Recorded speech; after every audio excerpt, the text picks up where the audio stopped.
Le dossier, effectivement, de Jean Ping est désormais sur la table de la Cour pénale internationale. Quelle est la suite du processus maintenant? Alors là, à partir de maintenant, la Cour pénale internationale va devoir étudier tous les documents que lui a remis l'équipe de Jean Ping, et cela dans un cadre un peu particulier, dans le cadre d'un examen préliminaire. En fait, c'est le premier degré, hein, si on peut dire, des procédures à la CPI. Concrètement, ça veut dire que le bureau de la procureure se renseigne sur ce qui s'est passé.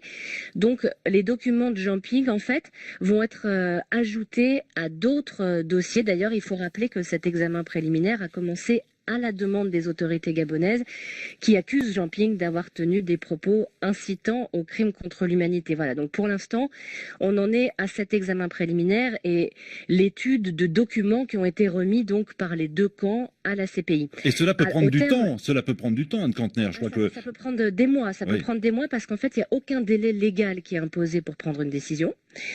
Au terme de cet examen, donc quand la CPI aura décidé qu'elle a fait le tour, elle devra dire si oui ou non elle décide d'ouvrir une enquête. Et c'est seulement à la fin de cette éventuelle enquête qu'elle pourrait choisir d'organiser un procès. Donc on en est encore très très loin, hein, pour l'instant. Ouais. Juridiquement, est-il légitime de parler de crimes contre l'humanité pour les violences survenues au Gabon?